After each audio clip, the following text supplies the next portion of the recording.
우리 정승윤 이제 고백했듯이 이 사회에서 직장 생활을 하면서 하나님의 뜻대로 산다라는 것이, 하나님이 원하신 대로 산다는 것이 사실 쉬운 일은 아닙니다. 하나님의 부르심, 그 소명을 따라 살아간다는 것, 그것은 더더욱 어려운 일입니다. 그래 간단한 일은 아닙니다. 제가 목회를 하면서 처음에는 잘 몰랐는데 점점 알게 된 것은 이 목회만큼 섬세한 것이 없다.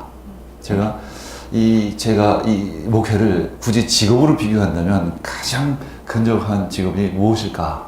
내가 돌아보면 신경외과 의사로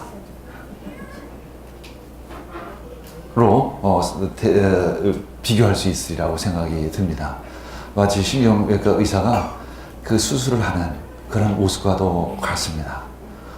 아주 굉장한 섬세함이 필요로 하죠.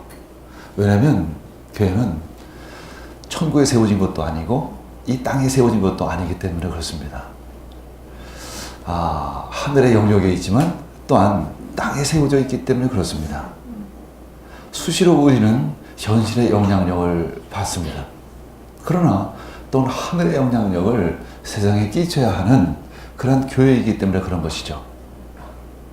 여러분들이 현실 속에서 참 살기 힘든 것처럼 이 땅에 세워진 교회가 바로 하나님의 뜻을 펼쳐 나간다는 것이 참으로 어렵다는 것입니다. 왜냐하면 끊임없이 현실이라는 것은 공격을 하고 있기 때문에 그런 것이죠. 여러분들이 직장 생활하면서 현실에 의해서 공격을 받는 것처럼 또한 교회 역시 현실이라는 것에 의해서 끊임없이 공격을 받을 수밖에 없다는 것입니다. 그럼 현실이 누구를 통해서 공격을 할까? 바로 여러분들을 통해서 미안하지만 공격을 한다는 것입니다. 성도 한 사람 한 사람을 통해서 현실이 교회에 영향을 또한 주고 있다는 것이죠. 그렇기 때문에 굉장히 섬세하게 여러분들을 목양하지 않으면 여러분들 금세 실족할 수 있기 때문에 마치 신경외과 의사가 수술하는 그러한 모습처럼 아주 섬세하게 목양을 하지 않으면 교회는 금방 흔들리고 만다는 것입니다. 그래서 많은 교회들이 지금 어렵고 힘들고 많은 분열 가운데 있는 것이 사실이죠. 그러나 아무리 목회자가 섬세하게 목양을 한다 할지라도 성령님이 함께 하시지 않으면 불가능합니다. 결국은 성령 충만합니다. 하나의 한 분의 성령님이 우리들 가운데 계실 때만이 우리가 하나가 될 수 있다는 것입니다. 우리가 하나 되지 않는 한 우리는 한 공동체로 함께 섬길 수가 없는 것입니다. 그래서 우리는 끊임없이 성령 충만함을 받아야 합니다. 어떤 프로그램도 어떤 프로젝트도 어떤 좋은 내용들도 여러분들을 하나 되게 할 수 없다는 것입니다. 성령님만이 우리 모두를 주님 안에서 한 공동체로 하나 될 수 있게 주신다는 것입니다. 성령 충만을 받길 원합니다. 끊임없이 성령 충만을 받기를 기도하시기를 원합니다. 그리고 끊임없이 하나님만을 바라보길 원합니다. 그리고 내가 아니라 이웃, 내가 아니라 공동체를 바라보는 여러분들이 되기를 원합니다. 그때 여러분들 가운데 영적인 성장과 성숙이 기다리고 있다는 것입니다. 하나님께서 여러분들의 삶과 여러분들의 직장과 여러분들의 모든 것을 이끌어 주시고 인도하여 주실 줄 믿습니다. 또한 성령 충만함을 받으면 하나님의 권능이 임합니다. 하나님의 능력이 임합니다. 그 능력은 단순한 힘이 합니다. 단순한 에너지가 아닙니다. 자기 자신을 부술 수 있는 능력이 생기기 시작을 하는 것입니다.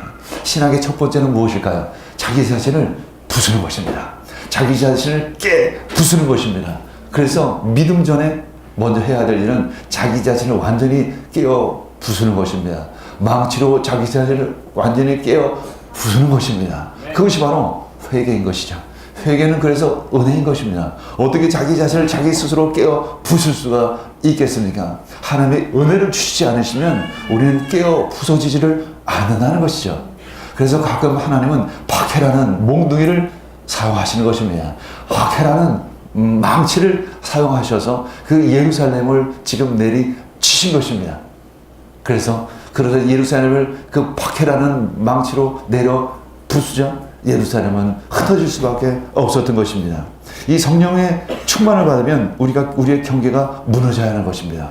그리고 복음이 확산되어지기 시작을 하는 것입니다. 우리가 스스로 부서지지 않으면, 우리가 스스로 깨어지지 않으면 하나님의 망치로 내려칠 수밖에 없다는 것이죠. 사도행전 1장 8절 읽겠습니다. 그러나 성령이 너희에게 내리시면 너희는 능력을 받고 예루살렘과 온 유대와 사마리아에서 그리고 마침내 땅끝까지 이르러 내 증인이 될 것이다. 우리 하영주 목사님은 이 귀절이 바로 이 세계 역사를 이끌어주는 큰 흐름이었다, 이렇게 말씀하고 있습니다. 2000년부터 지금까지 이 세계 역사는 이 말씀으로 인도되어졌다는 것입니다. 처음에 그 복음은 예루살렘으로부터 시작이 됐습니다. 그리고 사마리아, 그리고 유대, 그리고 땅끝까지 이르러 그 복음이 지금 전달되어지고 있는 그 과정 가운데 있는 것입니다. 예루살렘으로 시작된 그 복음은 소아시아를 통과해서 로마를 지나서 유럽을 넘어서 그리고 미국으로, 아시아로, 남미로, 그리고 아프리카로 지금 전해지고 있는 것입니다. 이제 그 복음은, 이 북반구를 중심으로 했던 그 복음은 이제 이 남반구를 향해서 내려가고 있다는 것입니다. 그 구원사의 역사는 이 도도하게 끊임없이 흘러가고 있습니다. 우리 한 사람 한 사람이 어떤 모양이든, 우리 하나의 교회가 어떤 모양이든 하나님의 큰 역사는 그대로 흘러가고 있다는 것입니다. 우리는 그 안에서 얼마만큼 호적거리고 살 것이냐, 아니면 이 하나님의 역사 가운데 그 순종하며 따라갈 것인가, 그 두 선택만이 우리는 남아 있는 것입니다. 여러분들 이 세상 가운데 흐느적거리지 않기를 원합니다. 이 세상 가운데서 허우적거리지 않으시기를 원합니다. 하나님의 구원사의 그 큰 흐름에 순종하는 여러분이 되기를 원합니다. 그래서 순종이냐 불순종이냐 축복이냐 저주냐 한마디로 딱 그렇게 정리하시는 것입니다. 그것은 바로 하나님의 그 큰 흐름에 순종할 때 여러분은 축복이요, 그렇지 않고 거스를 때 그것은 저주다. 하나님은 신명기를 통해서, 말씀을 통해서 우리에게 주시는 것입니다. 성령 충만을 받으면 나를 넘어서는 것입니다. 내가 무너지는 것입니다. 내 경계를 넘어뜨리는 것입니다. 나의 생각, 내가 지금까지 가지고 있던 어떤 생각의 틀을 넘어서야 하는 것입니다. 하나님은 여러분들의 생각 안에 머무는 분이 아니십니다. 한 사람이 오고 한 사람이 가는 것 역시 여러분들의 생각에 의해서 그것이 결정되어지는 것이 아닙니다. 내 판단에 의해서 결정되는 것도 아니고 누구의 판단에 의해서 결정되는 것도 아닙니다. 여러분들 한 사람 한 사람에 의해서 결정되는 것이 아니라 하나님의 뜻에 의해서, 하나님의 계획에 의해서, 하나님의 섭리에 의해서 결정되어지고 이끌어진다는 것을 우리는 기억해야 하는 것입니다. 나를 넘어서야 하는 것입니다. 내 생각을 넘어서야 하는 것입니다. 내 선입견을 넘어서는 선입견을 넘어서야 하는 것입니다. 예루살렘 교인들은 그렇게 생각했습니다. 사마리아는 안 돼. 사마리아만은 안 돼. 유대는 가능할지 몰라. 그러나 사마리아는 넘어서 바로 소아시아로 가야 돼. 라고 생각했을 수도 있습니다. 그러나 하나님은 이 사마리아 이방인들도 놓치지 않았던 것입니다. 그 사람들도 모두 구원의 백성이었고 구원의 대상이었던 것입니다. 우리가 지금 가장 안 된다고 생각하는 그 사람, 바로 그 사람이 여러분들의 전도의 대상이라는 것을 기억하시길 바랍니다. 오늘 바로 집에 가서 전화하시길 바랍니다. 오늘 바로 집에 가서 전도하시기를 원합니다. 가장 안 되리라고 생각했던 사람, 가장 원수를 먼저 찾아가시기를 원합니다. 그리고 여러분들 사랑의 손길을 먼저 내어놓으시기를 원합니다. 이제 하나님이 허락하신 그 박해, 그것으로 인해서 사마리아의 문은, 사마리아라는 그 문은 열려진 것입니다. 그리고 성도들의 그 발걸음은 이 사마리아를 뚫은 것입니다. 하나님은 이오셨고 성도들은 그 문을 뚫은 것입니다. 큰 박해는 큰 슬픔을 가져왔습니다. 그리고 큰 기쁨을 우리에게 주신 것입니다. 우리는 성령으로 새롭게 태어나야만 합니다. 새롭게 거듭나야만 합니다. 우리는 자주 그런 인사를 합니다. 얼굴이 너무 많이 좋아졌어요. 얼굴이 너무 많이 변해졌어요. 요즘엔 또 그런 칭찬도 조심해야 한다고 합니다. 잘못하면 성추행으로. 여러분들 조심하시길 바랍니다. 얼굴 얘기 너무 심하게 하지 않으시고, 무슨 옷을 입었느냐 너무 심하게 얘기하지 않으시길 바랍니다. 그러나 제가 여러분들에게 얼굴 좋아졌습니다 하고 표현하는 것은 하나님이 우리들의 얼굴을 아름답게 하셨다는 것입니다. 거룩하게 하셨다는 것을 의미하는 것입니다. 나의 삶이 변했습니다. 우리 아이들이 변했습니다. 내 질병이 회복되어졌습니다. 나의 비전이 바뀌었습니다. 내 성공의 개념이 바뀌었습니다. 오늘 간증을 통해서 들었던 것처럼 우리는 그런 소식들을, 내가 변했다는 소식들을 지금 속속히 듣고 있다는 것입니다. 예수님은 그 니고데모에게 말씀했습니다. 물과 성령으로 거듭나지 아니하면 하나님의 나라에 들어갈 수 없다는 것입니다. 거듭나는 변화입니다. 아주 새롭게 재창조되어진 것을 의미합니다. 약간의 변화가 아닙니다. 완전히 새롭게 태어나는 것을 의미합니다. 죽었다 살아나는 것입니다. 그래서 그것을 세례라고도 이야기하는 것입니다. 성령으로 세례받지 않으면 안 된다는 것입니다. 성령으로 거듭나지 아니하면 안 된다는 것이죠. 사도행전 8장 14절 읽겠습니다. 사마리아 사람들이 하나님의 말씀을 받아들이라는 소식을 예루살렘에 있는 사도들이 듣고서 베드로와 요한을 그들에게 보냈습니다. 사마리아가 복음을 받았다. 사마리아가 뚫렸다. 예루살렘 성도들은 깜짝 놀랐습니다. 어떻게 그런 일이 있을 수 있을까? 그 사람만큼은 그 복음을 받을 수가 없는 사람이었는데 그 사람이 어떻게 구원받았을까? 하나님 안에서는 능치 못할 일이 없는 것입니다. 일종의 긍정적인 경악을 금하지 못했던 것입니다. 누군가 그 빌립의 선교 활동을 예루살렘 교회에 그 사도들에게 보고를 했던 것입니다. 이 이야기는 그 당시에 사마리아 땅에 복음을 전했던 모든 전도자들은 자기 자신이 예루살렘 교회에 속해 있다는 것을 잊지 않았던 것입니다. 이것이 선교하고 전도하는 사람의 마음가짐입니다. 자기 자신의 정체성이 어디 있느냐? 여러분들 바로 하늘과 땅이 만난 교회 성도라는 그 정체성을 잊지 않기를 원합니다. 그것이 바로 부르심이고 그것이 바로 이 자리인 것입니다. 여러분들 이 자리로부터 세상을 향해 나아가서 복음을 전하는 것이죠. 선교는 자신의 성격을 포함한 모든 장벽을 넘어서는 것입니다. 그 이방 사마리아, 더럽고 불결한 그 영적 존재들, 상종도 못할 존재들, 그 사마리아 땅, 그 땅에 하나님의 사람들이 들어간 것입니다. 가장 먼저 예수 그리스도를 믿는 사람이 그 땅을 밟은 것입니다. 이것은 마치 암스트롱이 달에 첫 발을 내딛는 것보다 더 큰 기적적인 역사인 것입니다. 이것으로 말미암아 이방 땅에 이 복음이 전해지기 시작을 한 것이죠. 그래서 이 대한민국 땅에도 이 복음이 전해질 수 있고 우리도 구원받은 백성이 될 수 있었던 것입니다.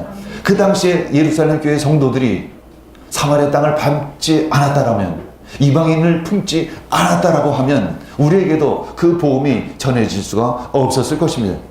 사실 예수님께서는 지상 대명령을 이 사도들과 제자들에게 주셨습니다. 땅끝까지 복음을 전하라. 땅끝까지 복음을 전하라. 그럼에도 불구하고 예루살렘 교회에서는 이 사마리아 복음화 전략이 한마디로 없었던 것입니다. 그 계획이 없었어요. 어떻게 해야 할 것인가? 분명히 저건 더러운 땅, 우리가 밟지 못할 땅, 추악한 땅인데 우리가 저 땅을 어떻게 밟을 수 있을까? 누군가 하겠지, 누군가 하겠지, 누군가 하겠지. 우리는 계속 끊임없이 그런 생각을 한다는 것입니다. 저 원수, 내가 아니라도 어떤 다른 사람이 하겠지. 그러나 그 원수는 바로 내가 전해야 할 구원의 대상이라는 것을 기억하시기를 원합니다. 그 사마리아가 뚫림으로 말미암아 결국은 우리에게도 복음이 전해지고 아프리카에도 복음이 전해질 수 있었던 것입니다. 더군다나 이번에는 사도가 아니었습니다. 평신도가 사마리아 그 땅을 뚫었던 것입니다. 물론 빌립 혼자서 뚫은 것은 아니겠죠. 많은 예루살렘 교회 성도들이 그곳을 뚫은 것입니다. 그래서 분명히 얘기했습니다. 분명 사도들은 아니었다는 것입니다. 왜냐하면 이미 성경에 기록되어져 있습니다. 사도를 제외한 모든 사람들이 흩어졌다고 이야기하고 있습니다. 왜 굳이 그 표현을 하나님은 성경을 말씀을 통해서 하셨을까? 왜 사도들을 제외한 남은 성도들이 모두 흩어졌다라고 얘기를 했을까? 여기에 중요한 답이 있다는 것입니다. 사도들만이 복음을 전하는 것이 아니라는 것입니다. 사도들만이 선교를 할 수 있는 것은 아니라는 것입니다. 그 당시에 평신도들이 그 열방을 향해 뛰어나가서 하나님의 말씀을 전하기 시작을 했다는 것이죠. 그때 사도들은 그런 생각을 했을 것입니다. 아니 빌립이, 아니 지혜가, 아니 서연이가 그 일을 했단 말이야. 바로 이렇게 표현을 그들은 했다라는 것이죠. 전혀 생각지 못한 가연이가 그 일을 시작한 것입니다. 전혀 생각하지 못한 우리 정승현 집사님이 그 일을 했던 것입니다. 전혀 생각지 못한 누군가가 그 일을 시작했다는 것입니다. 여러분들, 복음 전도는 준비된 사람만이 하는 것이 아닙니다. 하나님께서 그 부르심의 자리에 있을 때 준비시키실 것입니다. 여러분들 능력이 있어서 하나님의 일을 하는 것이 아닙니다. 저 역시 능력이 있어서 하나님의 일을 지금 하고 있는 것이 아닙니다. 그 부르심의 자리에 갔을 때 하나님께서 능력을 주시는 것입니다. 주님은 이 사마리아 복음화 전략을 위해서 아주 묘한 아이디어를 내신 것입니다. 무엇일까요? 박해였습니다. 교회 박해. 예루살렘 교회를 흩으신다. 예루살렘 교회를 망치로 내려치자. 그것이 바로 하나님의 선교 전략이었던 것입니다. 하나님의 선교 전략은 우리들이 생각한 것과는 전혀 다르다는 것입니다. 우리가 내 스스로 뭔가를 하는 것 같지만 결국 하나님의 인도하심, 바로 그것입니다. 누군가는 이렇게 이야기합니다. 빌립이 얼음을 깨뜨렸고 베드로와 요한이 낚시를 즐겼다. 이제 베드로와 요한은 깜짝 놀란 거죠. 그래서 그 사마리아 그 땅을 한번 내가 가서 직접 그 상황을 봐야 되겠다. 그런 생각을 당연히 했겠죠. 도대체 이게 어떻게 된 일인가? 아니, 사도들은 여기 다 있는데, 아니, 평신도분들이 다 가서 그 사마리아 땅을 뚫고 열었다니, 도대체 어떻게 된 일인가? 사도행전 8장 15절, 17절 읽겠습니다.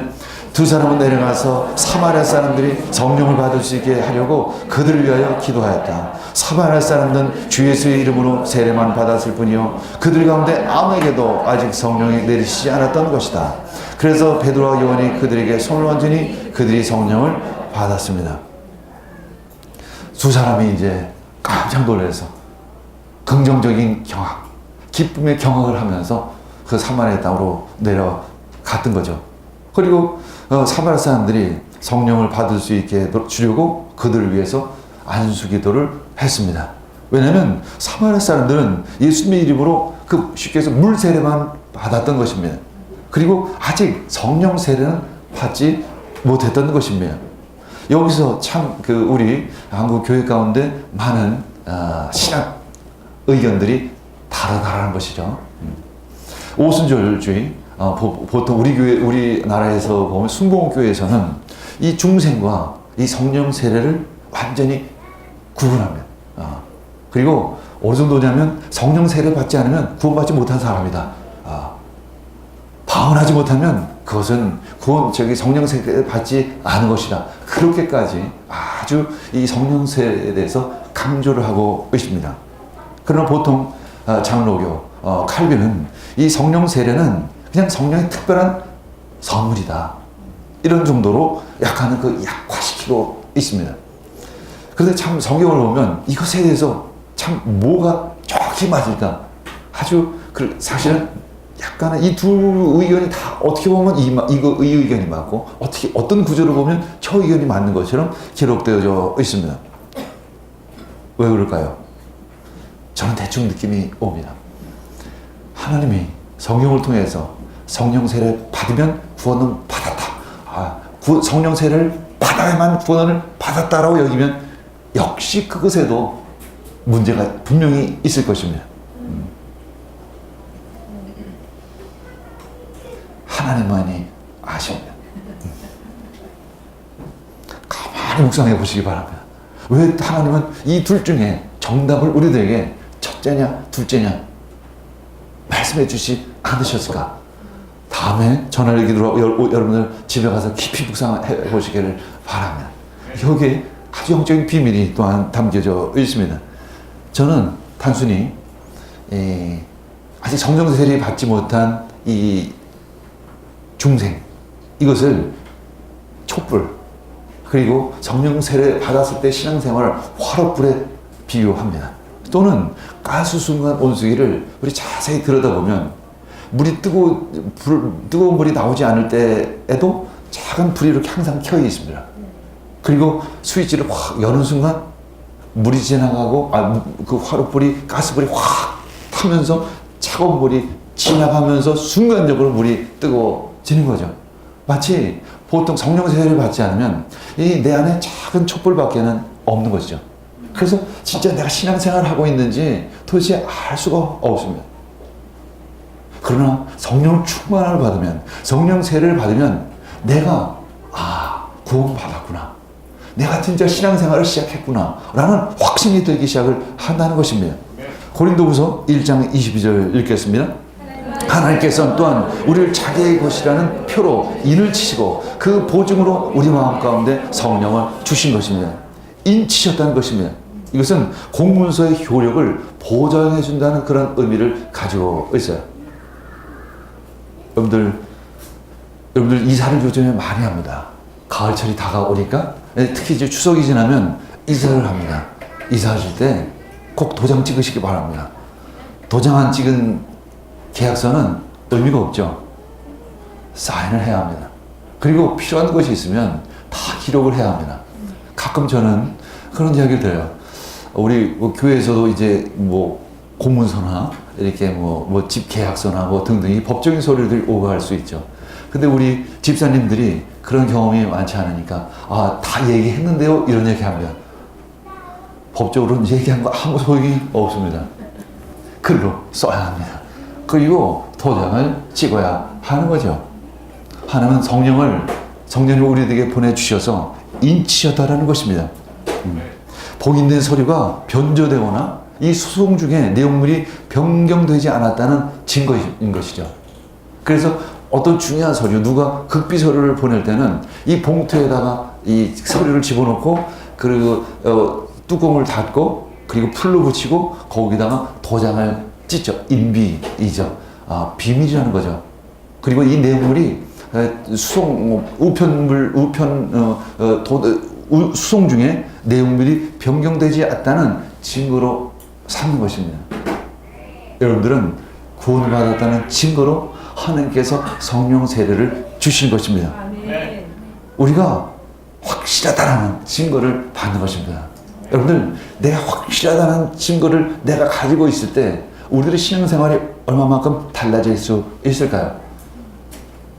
내가 어떤 소명을 받았다는 확신이 있을 때 얼마만큼 그 일을 하는데 다를까요? 그 소명과 사명이 없을 때 언제나 흔들린다는 것입니다. 이걸 내가 해도 되는 건가? 이거 내가 그만둬야 되는 거 아닌가? 수시로 이런 생각을 할 수밖에 없는 것이죠. 그러나 소명과 사명이 있을 때, 부르심과 그것에 대한 확신이 있을 때 어떤 어려움과 어떤 고난이 있을지라도 그 일을 감당할 수 있는 것입니다. 물론 세상의 직업은 좀 다를 수 있습니다. 목구멍이 포도청이니까 내가 여기서 일을 하지. 많은 우리 직장인들이 그런 마음으로 직장 생활을 하는 것이 사실입니다. 그러나 하나님의 일만큼 소명과 사명이 있어야 하는 것이죠. 그리고 구원에 대한 확증을 받아야 하는 것입니다. 그래서 성령님을 구해야 하는 것입니다. 성령님 나에게 임하여 주시옵소서. 그리고 이 안수라는 의미는 축복의 의미도 담겨져 있습니다. 그리고 임파테이션의 의미도 담겨져 있죠. 신명기 34장 9절에 보면 모세가 눈의 아들 여호수아에게 안수하였으므로 여호수아에게 지혜의 영이 넘쳤다는 것입니다. 모세가 그의 후계자 여호수아에게 안수했을 때 그 순간 지혜의 영이 임한 것입니다. 이때 우리가 조심해야 할 것은, 저도 이제 매주 주일 예배 끝날 때마다, 끝나고 나서 다 안수기도를 합니다. 그것은 내가 능력이 있어서가 아닙니다. 하나님의 능력이 안수자를 통해서 흘러가는 것입니다. 그래서 안수자는 도구인 것입니다. 그래서 안수자는 그것으로 인해서 자랑할 것이 없는 것입니다. 그래서 그러면 왜 누구를 통해서는 이 능력이 나타나고 왜 누구를 통해서는 능력이 나타나지 않을까? 잘못 사용하면 안 될 사람에게는 하나님이 안 주실 것입니다. 그러나 예수님께서는 능력이 계신 분이십니다. 능력의 원천이십니다. 예수님께서 부활하시고 승천하기 전에 제자들에게 오셨습니다. 그리고 제자들에게 숨을 불어넣으시면서 말씀하십니다. 성령을 받아라. 그때 예수님은 제자들에게 안수하기보다는 숨을 불어넣어 주셨습니다. 성령을 받아라. 하나님의 생명을 받아라. 왜냐하면 예수님은 저와 같은 하나님의 통로가 되는 자가 아니라 생명의 원천 그 자체이시기 때문에 그런 것이죠.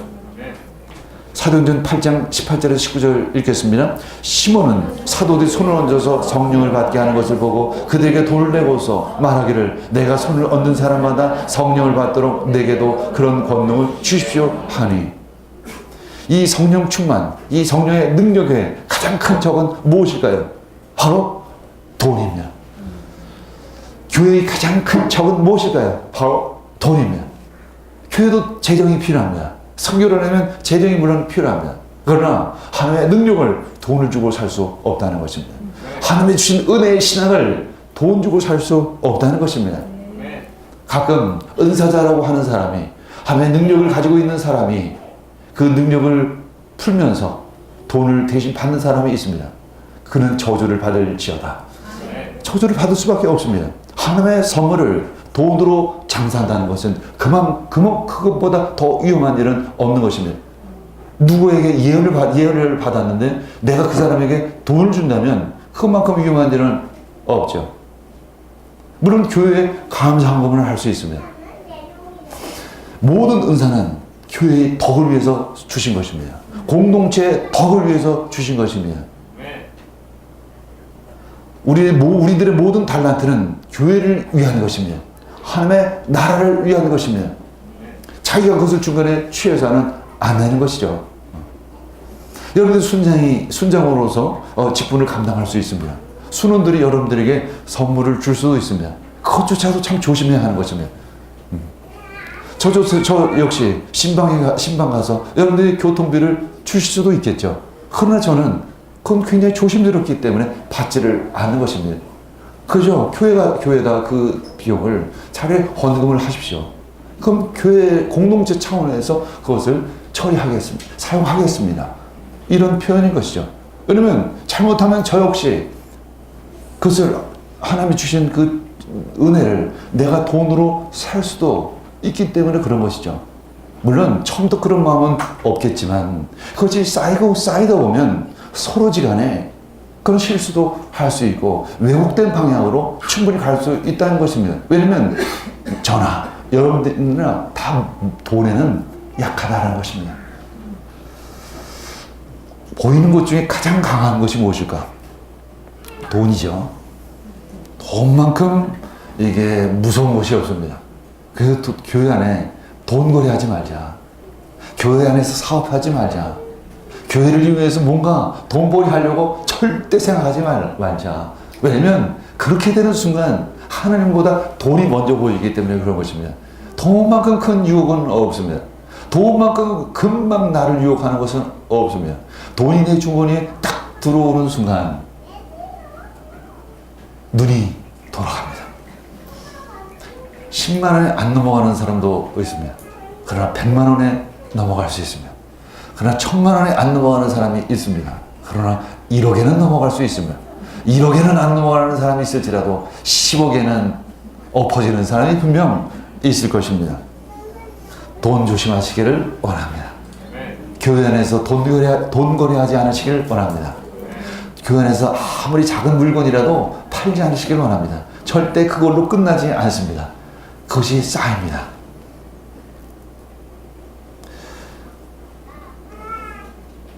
예수님께서 요한복음 6장 14절 읽겠습니다. 20절 읽겠습니다. 26절 시작. 예수께서 그들에게 대답하셨다. 내가 진정으로 진정으로 너희에게 말한다. 너희가 나를 찾는 것은 표정을 보는 것이 아니기 때문에 빵을 먹고 배가 불렀기 때문이다. 예수님 역시 오병이어의 기적을 베풀어 주셨습니다. 근데 그것을 그 받는 무리들은 그것을 표적으로 본 것이 아니죠. 그 표적을 통해서 하나님의 나라를 본 것이 아니라 빵을 본 것입니다. 그 보이는 것이 그만큼 강하다라는 것이죠.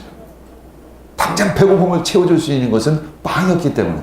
그러나 우리는 내 배고픔을 채워주는 빵도 필요합니다. 그러나 더 중요한 것이 있다는 것을 우리는 항상 기억해야 하는 거죠.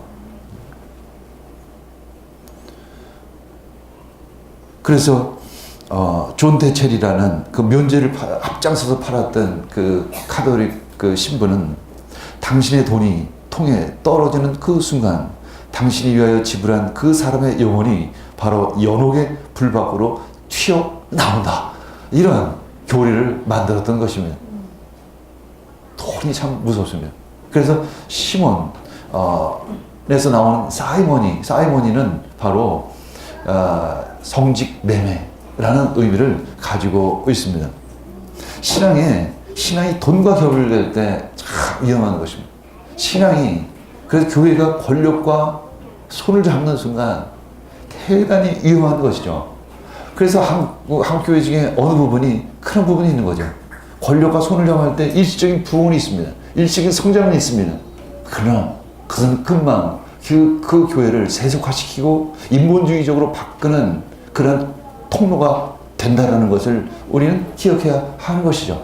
우리는 세상 권력을 다스려야 하는 것이지 세상 권력과 손을 잡아서는 안 되는 것입니다. 우리는 교회는 목회자들은 그래서 이 권력에 대해서 담당해야 하는 것입니다. 사도행전 8장 20절에서 21절 읽겠습니다. 베드로가 그에게 말하였다. 그대가 하나님의 선물을 돈으로 사려고 생각하였으니 그대는 그 돈과 함께 망할 것이요. 그대는 하나님의 보시기에 마음이 바르지 못하니 우리의 일에 그대가 차지하는 자리도 목도 없어. 믿음은 하나님을 소유하는 것이 아닙니다. 착하지 않으시길 바랍니다. 내가 하나님의 소유가 되어지는 것입니다. 믿으면 내가 축복을 내가 소유하는 자가 되는 것이 아닙니다. 내가 축복의 통로가 되어지는 것이죠. 우리 신앙을 거래의 도구로 사용하지 않기를 원합니다. 하나님께 흥정하지 않기를 원합니다. 하나님 내가 이만큼 신앙생활을 했는데 정승현 정제는 그렇게 회사 돈으로 교육도 거저로 받으러 간다는데 왜 나에게는 그런 일이 도대체 없으십니까? 하나님 나에게도 그런 일을 허락하여 주시옵소서. 그렇게 안 해주시면 나는 더 이상 신앙생활 안 하겠습니다. 그렇게 얘기한다고 해서 하나님께서 하나도 겁먹지 않으십니다. 네 믿음대로 될지어다. 예수님은 그렇게 우리에게 말씀하신 것입니다.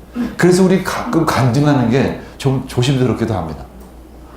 정승현 형제가 저렇게 이렇게 하나님을 믿고 좋은 일이 많이 생겼다고 하는데 도대체 나는 뭐야?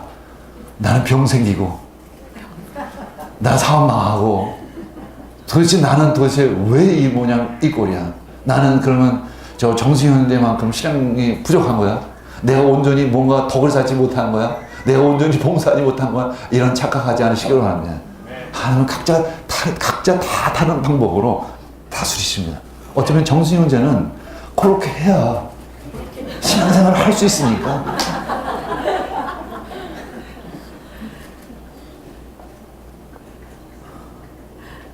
애들이 장성하면 장성할수록 사탕을 주는 게 아니라 떡을 주는 것이 아니라 강력한 훈련을 시키는 것입니다. 그래서 사역자는 더 떡을 먹을 생각을 할 것이 아니라 더 큰 훈련을 받을 생각을 해야 하는 것이죠. 그래서 저는 항상 여러분들에게 저에게 가까이 오기를 조심하시길 원합니다. 가까이 오면 올수록 더 큰 훈련을 각오하시길 원합니다. 가까이 오시길 축복합니다.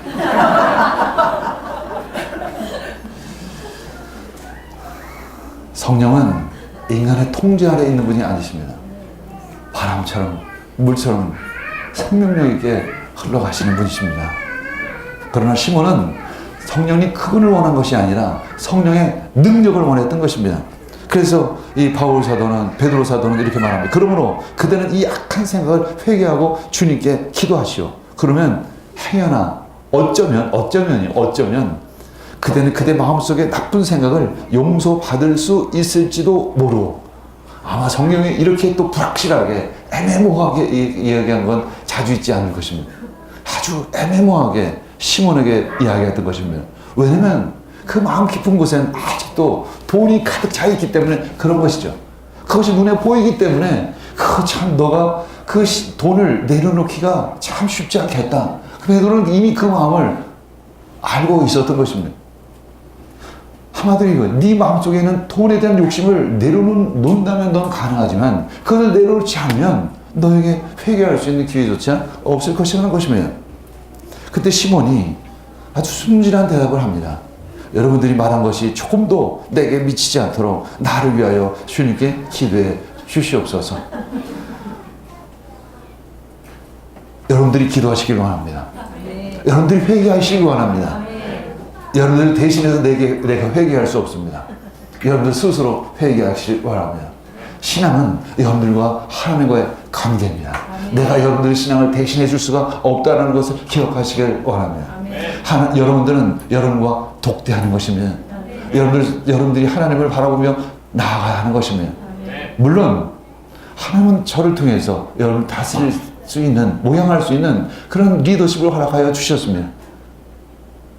그 부분은 약간 다른 부분이 있다는 것. 그것을 기억하시길 원합니다. 나는 여러분들이 하나님 앞에 온전히 성장할 수 있도록 충분히 가르치고 양육하는 것입니다.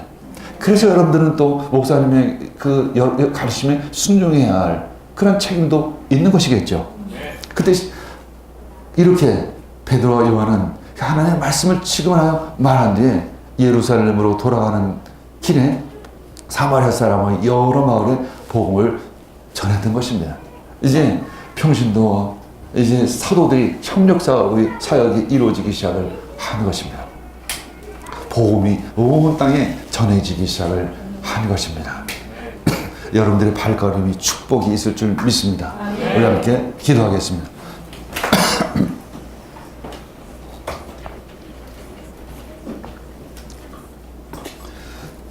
주님 감사합니다.